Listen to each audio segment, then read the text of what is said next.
Wow, so the House Republicans are just in complete and utter chaos. And so here you just saw Lauren Gogurt, Representative Lauren Gogurt, going after Kevin McCarthy. Kevin McCarthy has now lost 5 roll call votes. He's lost 5 votes for Speaker. And so there have been 5 votes for Speaker in which there has been no winner. But what's also super fascinating here, of course, is that Lauren here is actually calling out Donald Trump. Now, the Republicans in the House are just so in disarray that like 2 people did, like Lauren Gogurt is insane, like she's complete lunatic, QAnon, or just a crazy person, right? She's usually perfectly in lockstep with Marjorie Taylor Greene, the other, really crazy person in the House, right?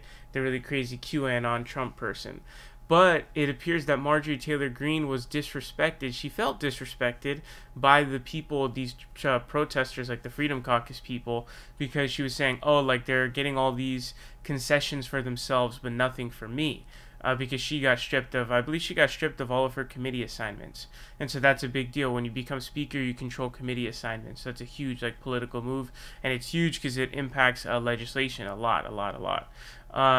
But what's hilarious here is they're on the opposite side now, because Marjorie Taylor Greene is supporting Kevin McCarthy and then she's on the other side. So 2 of the craziest people are on opposite sides here. Just goes to show you just how crazy the House Republicans are right now.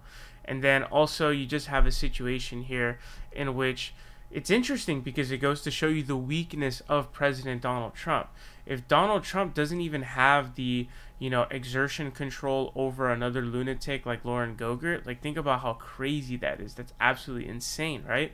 And it's interesting because it's I can loop this back to Marbury versus Madison, right? Marbury versus Madison is the case in which, judicial review was created.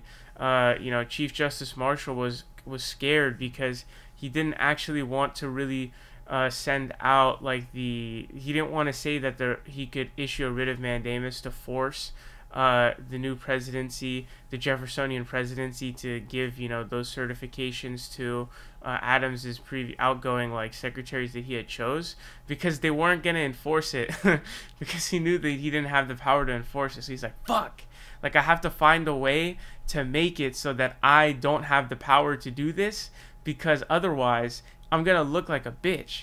And so it's just interesting here to look at that. But yeah, Trump, I guess, doesn't really have that much sway. If he doesn't even have sway with his most severe loyalists, it's a sign of weakness, and it's a sign of things not good to come, in terms of he's not going to be able to win. It's just another, sort of ominous sign. But it's now been 5 votes. The Republicans have now switched their votes to Byron. So it says more than 24 right-wing figures released an open letter Wednesday urging more Republicans to oppose McCarthy. Among them, former Senator Jim DeMint of South Carolina, Ginny Thomas, crazy lady, the wife of the Supreme Court Justice Clarence Thomas, and Cleta Mitchell, a lawyer who helped lead efforts to overturn the 2020 election.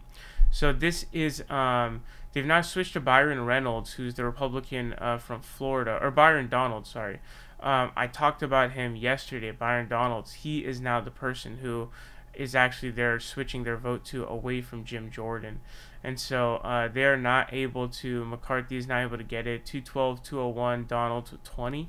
So you're in a situation now where they are holding strong, bro. They are not moving. They're going to hold strong. They really hate McCarthy, and it really is they really apparently feel disrespected in the meetings that they had.